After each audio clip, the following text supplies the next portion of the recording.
Good day everyone, I am Gina Delhart Bigatok from BSBA 1B. So for today, I will discuss the lesson 7, Writing to Investigate. So ano nga ba yung Writing to Investigate? It is a set of writing kung saan daw po iniimbestigahan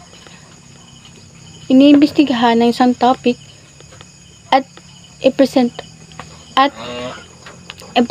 yung nakalat na informasyon sa mga readers mo or magbabasa.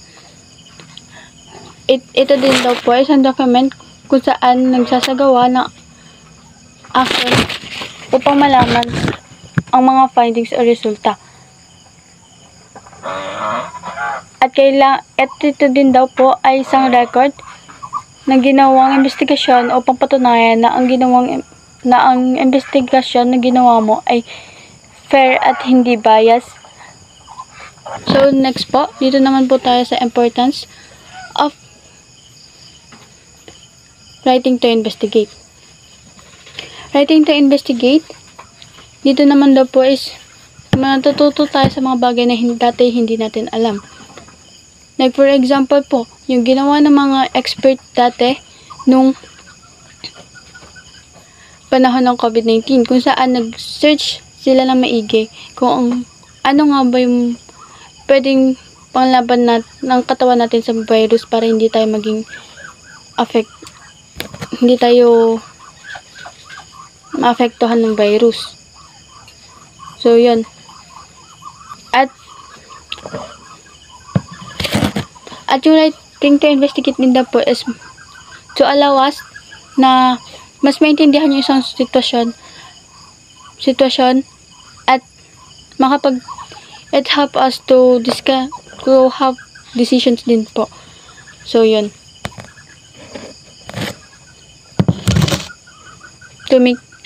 It helps us to make decisions. So, next po, research. Ito naman daw po is yung systematic study kung saan field of knowledge and systematic study in field of knowledge kung saan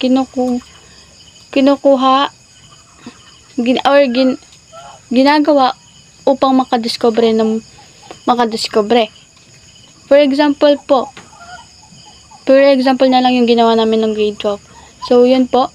Nag-discover kami ng mga new flavors of food. Gaya po ng kamansi, na dati ay ang alam lang po natin is binabagoongan siya at ginagataan. Pero, dahil po sa pag-iimbestiga, nalaman po namin na pwede naman din po pala siyang gawing sisig. Ginawa po namin siyang sisig. At meron din po kaming ginawang coffee. At yung pwede rin po siyang gawing ice cream.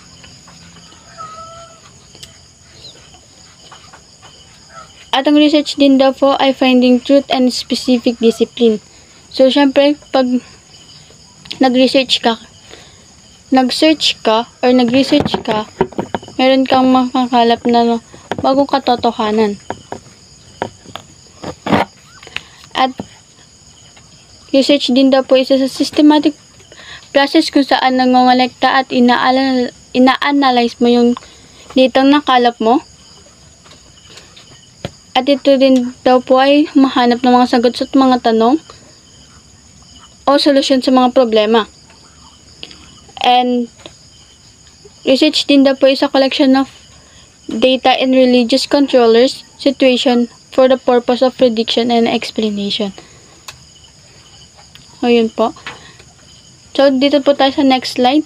The types of writing to investigate. So, dito naman po tayo. Research paper, investigative journalism, academic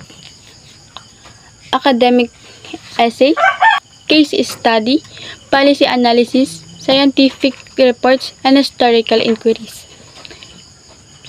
So, dito po tayo sa key characteristic naman. Inquiry based, syempre kailangan daw po natin dito magsimula sa questions. At yung question na yon ay yung magiging ating outline sa paggawa ng research. So, sa number 2 naman po, research driven involves gathering and analyzing data. So, dito naman daw po is i-analyze mo yung mga nag-gather mong data. And number 3, critical thinking. Evaluates evidence, identifies bias, and consider multiple perspective. So, dito naman po, evaluate mo yung mga data na nakuha mo kung bias ba ito or hindi.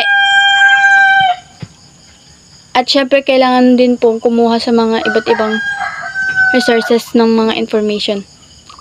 Para makasigurado ka na yung nakuha mong information is hindi fake or totoo. Sa number 4 po, objective tone aims to neutral and impartiality. So, yun po.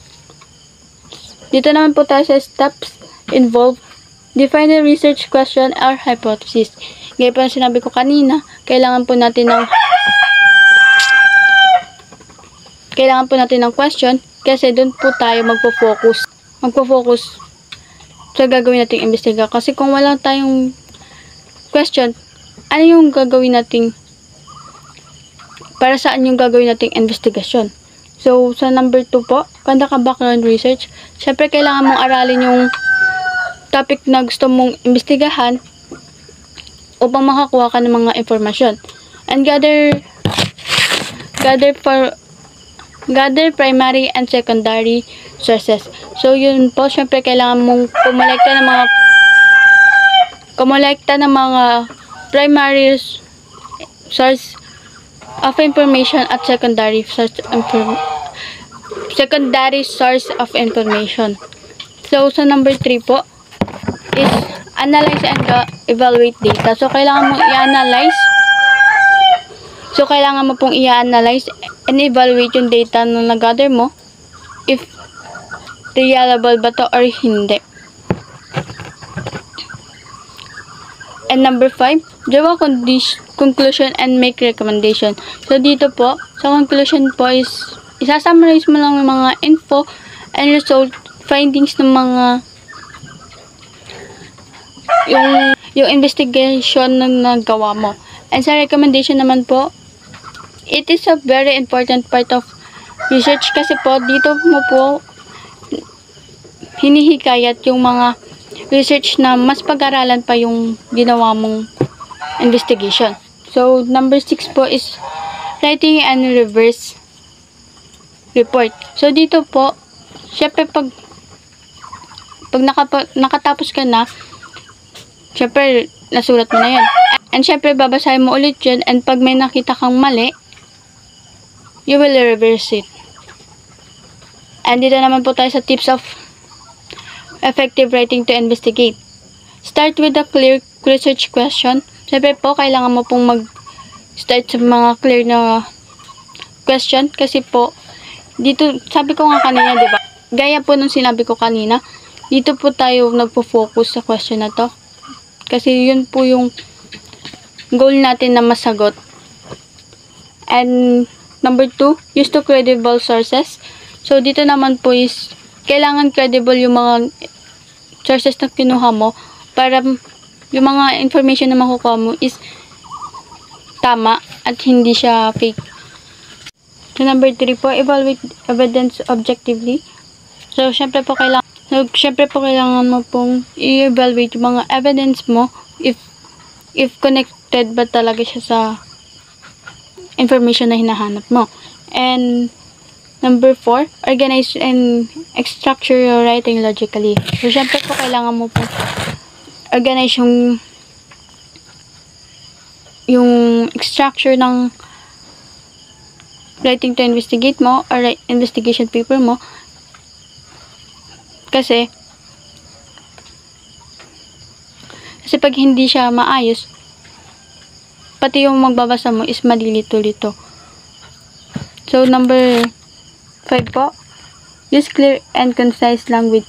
So, syempre po dito, so, number 5, kailangan i-avoid mo yung mga wrong grammars and not formal words.